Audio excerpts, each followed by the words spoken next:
नोंदवली पाहिजे. ठीक आहे. मी आता ही चर्चेच्या शेवटाकडे जाताना मला तीन गोष्टी म्हणजे ही चर्चा आपण करतोय दिवसभरात आता निकाल बऱ्यापैकी स्पष्ट झाले आहेत. कल इथे आलेले आहेत. पुढच्या अपडेटकडे जाण्यापूर्वी आज दिवसभरात आपण जे सगळे कल बघतो आणि गेल्या कालपासून आपण ही चर्चा खरं तर करतोय. निवडणुका येतील, निवडणुका जातील आणि या निवडणुकांमध्ये वेगवेगळी समीकरणं, वेगवेगळी गणितं आपल्याला वारंवार बघायला मिळतील. सगळ्याच पक्षांच्या दृष्टीने याच्यात काही धडे आहेत ते जे सगळ्या पक्षांनी इथे शिकायला हवेत. सगळ्यात पहिले विरोधकांनी ग्राउंडवरती उतरायला पाहिजे. विरोधकांच्या नेत्यांनी निवडणुकांना सिरियसली घ्यायला पाहिजे. मी सकाळी एक शब्द वापरला होता की गेमचे रूल्स बदललेत, खेळाचे नियम आता बदललेले आहेत. त्या बदललेल्या नियमांप्रमाणेच विरोधकांना खेळावं लागेल. वारंवार फक्त एकच मुद्दा धरून वोट चोरी असेल किंवा मतचोरी असेल त्याच्याबद्दल त्यांनी लोकांमध्ये जावं, त्याच्याबद्दल भूमिका मांडावी. पण तो लोकांच्या पचनी पडतोय का मुद्दा, याच्यासाठी देखील काम करणं गरजेचं आहे. निवडणुका या गांभीर्यानेच लढायला हव्यात, हा एक संदेश आहे. दुसरी गोष्ट, सत्ताधाऱ्यांसाठी हा निवडणुका महत्त्वाचा संदेश घेऊन येतात. वारंवार विरोधकांवरती दडपशाहीचा आरोप होतात, वारंवार विरोधकांवरती पैशाच्या वापराचा आरोप होतात, सत्तेच्या गैरवापराचा आरोप होतात. याच्याकडे त्यांना लक्ष जाणीवपूर्वक द्यावं लागेल. कारण पूर्वी हा आरोप विरोधक करत होते, आता आतूनच हे आरोप व्हायला लागलेत. त्यामुळे सत्ताधाऱ्यांनी देखील याच्याकडे लक्ष देणं सगळ्यात महत्त्वाचं गरजेचं आहे. आणि भाजपच्या दृष्टीने भाजपने गेली अनेक वर्ष या निवडणुका लढवताना घराणेशाहीचा मुद्दा केला होता. आता तो आरोप हळूहळू त्यांच्यावर व्हायला लागला. कारण सत्ता आता आली. लक्षात ठेवा, भाजप 10 वर्ष सत्तेत आहे केंद्रामध्ये. घराणेशाही अशी 2 वर्षात 4 वर्षात सेट होत नसेल. काँग्रेसलाही 60 वर्ष लागली ती सत्तेमध्ये येऊन ती घराणेशाही पूर्णपणे खालपर्यंत त्याची पाळंमुळं रुजायला. भाजपकडेही ही घराणेशाही आता रुजलेली आहे. सगळ्याच पक्षांमध्ये ती रुजलेली आहेत. कदाचित 5 वर्षांनी भाजपने लक्षात घ्यावा. हाच प्रश्न त्यांनाही विचारला जाईल. कारण आजच्याही निवडणुकांमध्ये बघितलं बहुतांश ठिकाणी ज्या निवडणुका झाल्या होत्या बिनविरोध, तिथे या फक्त नेत्यांच्याच घरातले मंडळ आहेत. त्यामुळे या प्रत्येक निवडणूक ही काहीतरी धडा, काहीतरी मेसेज घेऊन येत असेल. याही निवडणुकांमधला मेसेज आला आणि प्रत्येक पक्षाला याचं आत्मपरीक्षण करावं लागणार आगामी काळासाठी. महत्त्वाचा अपडेट होतोय. मी स्टुडिओत जातोय. माझे सहकारी सौरभ आणि श्वेताकडे पुढचे अपडेट घेऊन येतात. तर सुरुवातीलाच एक महत्त्वाची बातमी समोर आली. चंद्रपूर जिल्ह्यातील भाजपच्या निराशाजनक कामगिरीवर भाजपचे ज्येष्ठ नेते सुधीर मुनगंटीवार यांनी प्रतिक्रिया दिली आहे. जिल्ह्यामध्ये पक्षाची दारं सर्वांसाठी सताड उघडी ठेवल्यामुळेच पराभव झाल्याचा दावा त्यांनी केलेला आहे. श्रेष्ठींनी पक्षातील गटबाजीला पोषक वातावरण निर्माण केल्याची टीका सुद्धा मुनगंटीवारांनी केलेली आहे. काँग्रेसनं जिल्ह्यातील नेत्यांना बळ दिलं, मात्र भाजप श्रेष्ठींनी माझी शक्ती कमी केली, याबद्दल सुद्धा त्यांनी खंत व्यक्त केलेली आहे. चंद्रपूर पराभवावर मुनगंटीवार यांनी प्रतिक्रिया दिलेली आहे. पक्षात श्रेष्ठींकडे त्यांनी बोट दाखवलेलं आहे. चंद्रपूर पराभवाबद्दल पक्षाचे दरवाजे उघडे ठेवल्यानं हा पराभव झाल्याचं सुधीर मुनगंटीवार म्हणालेले आहेत. चंद्रपूरच्या पराभवावर सुधीर मुनगंटीवार यांनी प्रतिक्रिया दिलेली आहे. पक्षातल्या गटबाजीला पोषक वातावरण निर्माण केल्याची टीका सुद्धा मुनगंटीवार यांनी केलेली आहे. काँग्रेसने जिल्ह्यातील नेत्यांना बळ दिलं, मात्र भाजप श्रेष्ठींनी माझी शक्ती कमी केली, याबद्दल मुनगंटीवार यांनी खंतही व्यक्त केलेली आहे. आणि पक्ष नेतृत्वाकडे एक प्रकारे त्यांनी बोट दाखवलं आहे. हा पराजय नम्रतेने स्वीकारतो. विजय झाला तर माजायचं नाही, पराभव झाला तर लाजायचं नाही, हे आमचं निश्चितपणे सूत्र आहे. काँग्रेसनी त्यांच्या नेत्याला शक्ती दिली, आमच्या पक्षाने माझी शक्ती कमी केली. या जिल्ह्यामध्ये गटबाजीला पोषक वातावरण निर्माण होईल हे आमच्या पक्षाच्या धोरणात दिसलं आणि त्यातून मग 10 नगरपालिकेमध्ये आता आम्ही झटका हा अनुभवला आहे. आम्ही जे सूत्र पक्ष म्हणून जिल्ह्यात अवलंबलं की शनी शिंगणापूर नंतर आमचा एकमात्र पक्ष असा आहे की ज्याला आता दरवाजाच ठेवला नाही, कोणीही येतो. आता याही गोष्टीचं एकदा मूल्यांकन आम्ही जिल्ह्यात करू. या आत्मचिंतनाच्या मूल्यांकनानंतर जिथं जिथं आम्हाला आशीर्वाद प्राप्त झाला त्यांची सेवा मात्र आम्ही ईश्वराचा अंश समजून निश्चित करू. ज्या प्रभागात आमचे लोक निवडून आले त्या प्रभागाला निश्चितपणे चमकू, कारण त्या प्रभागाच्या मतदारांनी विकासाचा कौल दिला. ज्या प्रभागाला असं वाटलं, ज्या नगरपालिकेला असं वाटलं की आमची विकासाची सेवा ही आम्ही योग्य पद्धतीने करू शकत नाही, तर पुढचे 5 वर्ष तेही पाहतील आणि आम्ही त्याचे दर्शक म्हणून निश्चितपणे त्याचं मूल्यांकन करू. प्रश्न विचारायचा असेल तर विचारू शकता. नेवासामध्ये गडाखांचा गड आला पण सिंह गेलेला आहे. याचं कारण 17 पैकी 10 जागांवर गडाखांचे उमेदवार विजयी झाले, पण नगराध्यक्षपदी मात्र शिवसेनेचा उमेदवार विजयी झालेला आहे. त्यामुळे गड आला पण सिंह गेला अशी अवस्था गडाखांची झालेली आहे. नगरसेवक विजयी झालेले आहेत, पण नगराध्यक्ष पदाचा उमेदवार मात्र पराभूत झाला आहे. तर बारामतीमधून एक महत्त्वाची बातमी. बारामतीमध्ये अजित पवार यांची सभा 41 पैकी 35 जागी राष्ट्रवादी विजयी झाली आहे. राष्ट्रवादी शरदचंद्र पवार पक्षाला मात्र अवघी एकच जागा मिळवता आलेली आहे. आताची महत्वाची बातमी आपण पाहतोय. बारामतीमध्ये हवा अजित पवार यांचीच आहे. 41 पैकी 35 जागांवर राष्ट्रवादीनं विजय संपादित केलेला आहे. तर बदलापूर नगरपालिकेत शिवसेनेचा पराभव झालेला आहे. नगराध्यक्षपदी भाजपच्या रुचिता घोरपडे विजयी. एकनाथ शिंदे यांच्या बालेकिल्ल्यात शिवसेनेचा पराभव. शिवसेनेच्या वीणा म्हात्रेचा दारुण पराभव झालेला या निवडणुकीमध्ये. एकनाथ शिंदेच्या बालेकिल्ल्यात भाजपने मात्र जोरदार मुसंडी मारलेली आहे. बदलापूर नगरपालिकेत शिवसेनेचा पराभव झालेला आहे. नगराध्यक्षपदी भाजपच्या रुचिता घोरपडे विजयी झालेला आहे. एकनाथ शिंदे यांचा बालेकिल्ला आहे. श्रीकांत शिंदे यांचा या मतदारसंघ आहे, पण तिथेच त्यांना पराभव पत्करावा लागलेला आहे. नगराध्यक्षपदाच्या निवडणुकीत शिवसेना उमेदवाराचा पराभव झाला आहे. तर पुढची महत्वाची बातमी आपण पाहतोय. एनसीपीचे उमेदवार गोपाळकृष्ण गायकवाड पराभूत झालेले आहेत. आताची महत्वाची बातमी. नगराध्यक्षपदी भाजपचे मनोज बर्डे हे विजयी झाले. एनसीपीचे उमेदवार गोपाळकृष्ण गायकवाड हे पराभूत झालेले आहेत. तर नाना पटोलेंना मतदारसंघात मोठा धक्का बसलाय. साकोली हा त्यांचा मतदारसंघ आहे आणि साकोलीतच भाजपचा नगराध्यक्ष निवडून आलेला आहे. भाजपच्या देवश्री कापगते 2600 मतांनी विजयी झालेल्या आहे. साकोलीमध्ये साकोली होमग्राऊंड आहे नाना पटोले यांचं आणि त्याच साकोलीमध्ये नगराध्यक्षपदी भाजप उमेदवाराचा विजय झाल्यानं नाना पटोलेंना स्वतःच्याच मतदारसंघात मोठा धक्का बसलाय.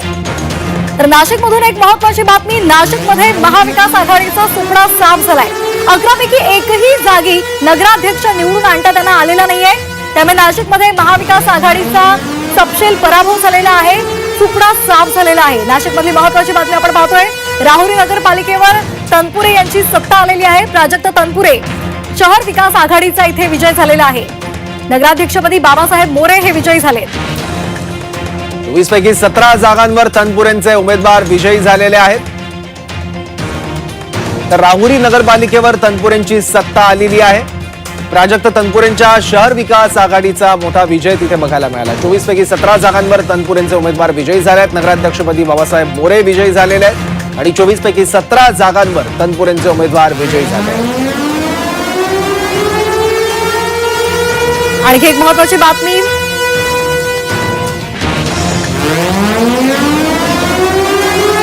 राहुरी नगरपालिकेवर तनपुरे यांची सत्ता आलेली आहे. प्राजक्त तनपुरे यांच्या शहर विकास आघाडीचा इथे विजय झालेला आहे. नगराध्यक्षपदी बाबासाहेब मोरे हे विजयी झालेले आहेत. 24 पैकी 17 जागांवर तनपुरे यांचे उमेदवार हे विजयी झालेले आहेत. तनपुरेंची सत्ता राहुरी नगरपालिकेवर आपल्याला पाहायला मिळते. प्राजक्त तनपुरे यांच्या शहर विकास आघाडीचा इथे विजय झालाय. तर घाटजीमध्ये काँग्रेसचे भाजप आमदार राजू तोडसाम यांना धक्का बसलेला आहे. घाटंजीमध्ये काँग्रेसचे परेश कारिया नगराध्यक्ष म्हणून निवडून आलेले आहेत. घाटंजीमध्ये काँग्रेसचे परेश कारिया विजयी झालेले आहेत. त्यामुळे राजू तोडसाम यांना मोठा धक्का. भाजप आमदार आहेत राजू तोडसाम आणि त्यांना स्वतःच्याच मतदारसंघात हा धक्का बसलाय, कारण घाटंजीमध्ये काँग्रेसचे परेश कारिया हे विजयी झालेले आहेत. अहिल्यानगरमध्ये विखे पाटलांनी आपला गट राखलेला आहे. राहाता नगरपालिकेवर भाजपचा झेंडा. 20 पैकी 19 जागांवर भाजप विजयी झालेला आहे. आताची महत्वाची बातमी. भाजपचे स्वाभिमान गाडेकर बहुमतानं विजयी झालेले आहेत. अहिल्यानगरची महत्वाची बातमी आपण पाहतोय. अहिल्यानगरमध्ये विखे पाटील यांनी आपला गट राखलेला आहे. 20 पैकी 19 जागांवर भाजपनं विजय प्राप्त केलेला आहे. भाजपचे स्वाधीन गाडेकर हे बहुमतानं विजयी झाले. तर बार्शी टाकळीमध्ये वंचितचा विजय झालेला आहे. बार्शी टाकळीमध्ये वंचितचे अत्तर खातून हे विजयी झालेले आहेत. बार्शी टाकळीमध्ये अत्तर खातून हे नगराध्यक्ष पदाचे उमेदवार होते वंचितकडून आणि ते विजयी झालेले आहेत. बार्शी टाकळीमध्ये वंचितचे अत्तर खातून हे आता विजयी झालेले आहेत. त्यामुळे वंचितला देखील मोठं यश आणि दिलासा देणारी ही बातमी आहे. बार्शी टाकळीमध्ये वंचितचा विजय झालेला आहे. अत्तर खातून हे विजयी झालेले आहेत बार्शी टाकळीमधून नगराध्यक्ष म्हणून. तर बाळापूरमध्ये तिसऱ्या फेरीमध्ये काँग्रेस आघाडीवर आहे. वंचित बहुजन आघाडी आणि काँग्रेसमध्ये काट्याची टक्कर आपल्याला इथे पाहायला मिळते. बाळापूरमध्ये तिसऱ्या फेरीत काँग्रेस आघाडीवर आहे. वंचित बहुजन आघाडी आणि काँग्रेस या दोघांमध्ये काटेकी टक्कर पाहायला मिळते. बाळापूरमध्ये तिसऱ्या फेरीत काँग्रेस आघाडीवर आहे. नाशिकमध्ये महाविकास आघाडीचा सुपडा साफ झालेला आहे. महाविकास आघाडीला मोठा सेटबॅक नाशिकमध्ये.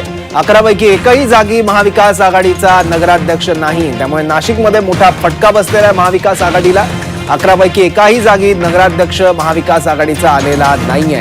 त्यामुळे मोठा सेटबॅक उत्तर महाराष्ट्रात नाशिकमध्ये महाविकास आघाडीला. तर नाशिकमधली ही महत्वाची बातमी. नाशिकमध्ये महायुतीनं जोर लावलेला होता. फडणवीसांचा सभा झाला होता आणि त्यामुळे महाविकास आघाडीचा इकडे सुपडा साफ झालेला आहे. नेवासामधून एक महत्वाची बातमी. नेवासामध्ये गडाखांचा गड आला पण सिंह गेलेला आहे. 17 पैकी 10 जागांवर विजय प्राप्त करण्यात आलाय. नगराध्यक्षपदी मात्र शिवसेनेचा उमेदवार विजयी झालाय. एका जागेवर आपचा 6 जागांवर महायुतीचा विजय झालेला आहे. तर नेवासामध्ये 17 पैकी 10 जागांवर गडाखांचा उमेदवार विजय झाल्यात. त्यानंतर थोडंसं आपण विदर्भाकडे जाऊयात. विदर्भातली आकडेवारी बघूयात. यवतमाळ जिल्हा, यवतमाळ नगर परिषदेत प्रियदर्शनी उईके या भाजपकडून सध्या आघाडीवर आहेत नगराध्यक्ष पदाच्या निवडणुकीत. तर पुसद नगर परिषदेत राज्यमंत्री सुरेश नाईक यांच्या पत्नी मोहिनी नाईक या विजयी झालेल्या आहेत. तर दुसरीकडे घाटंजीमध्ये नगर परिषद निवडणुकीत काँग्रेसचे परेश कारिया हे विजयी झालेले आहेत. महेश पवार भाजपचे उमेदवार जे सध्या पिछाडीवर आहेत. राजू तोडसाम यांना घाटंजीत हा धक्का बसलाय. तर आर्णी नगर परिषदेत नालंदा भरणे या काँग्रेस उमेदवार सध्या आघाडीवर आहेत. तर शिवसेनेचे कुणाल मनवर हे सध्या पिछाडीवर आहे. वणी नगर परिषदेत विद्या आत्राम भाजपच्या उमेदवार यांनी आघाडी घेतलेली आहे. तर शिवसेना युबीटीच्या संचिता नगराळे पिछाडीवर आहे. उमरखेड नगर परिषदेत काँग्रेसच्या तेजश्री जैन या आघाडीवर आहेत. तर भाजपच्या निधी भुतडा पिछाडीवर आहेत. तर गेवराईमध्ये आमदार विजयसिंह पंडित यांना धक्का बसलाय. नगर परिषदेमध्ये भाजपच्या नगराध्यक्ष गीता पवार या विजयी झालेल्या आहेत. माजी आमदार लक्ष्मण पवार यांच्या गटाचा विजय झालेला आहे. गेवराईमधली महत्वाची बातमी. गेवराईमध्ये आमदार विजयसिंह पंडित यांना धक्का बसलाय. नगर परिषदेमध्ये भाजपच्या नगराध्यक्ष गीता पवार या विजयी झालेल्या आहेत. माजी आमदार लक्ष्मण पवार यांच्या गटाचा विजय झालेला आहे. प्रथमतः मी पूर्ण गेवराई शहरातल्या सर्व मतदार बंधू आणि भगिनींचे अंतःकरणाचा आभार मानते. एवढ्या चांगल्या लीडनीच पूर्ण आम्हाला निवडून दिल्याबद्दल प्रथम त्यांचे आभार मानते. आणि येणाऱ्या काळामध्ये सर्वांगीण विकास, विशेषतः महिलांचा हा सर्वांगीण विकास केला जाईल आणि कुठल्याही गोष्टीमध्ये कमी पडणार नाही पवार कुटुंब हा विश्वास आहे. तर बातमी कणकवलीमधून आहे. कणकवलीमध्ये मंत्री नितेश राणे यांना धक्का देत निलेश राणेंनी बाजी मारली. कणकवली हे विजयी झालेले आहेत. नितेश राणे यांच्या बालेकिल्ल्यामध्ये सर्व पक्षीयांनी एकजूट केलेली होती. ते एकत्र आलेले होते आणि नितेश राणेंना घेरण्याचा त्यांनी प्रयत्न केला होता आणि त्यासाठी शहर विकास आघाडीची स्थापना झालेली होती. त्यामध्ये शिवसेना आमदार निलेश राणेंनी प्रतिनिधित्व सुद्धा केलेलं होतं. राणे विरुद्ध राणे असा राजकीय संघर्ष पाहायला मिळाला. 2 भाऊ आमने सामने ठाकलेले होते आणि या कणकवलीच्या नगर परिषदेच्या निवडणुकीमध्ये भाजपला 9 तर शहर विकास आघाडीला 8 जागा मिळाल्या.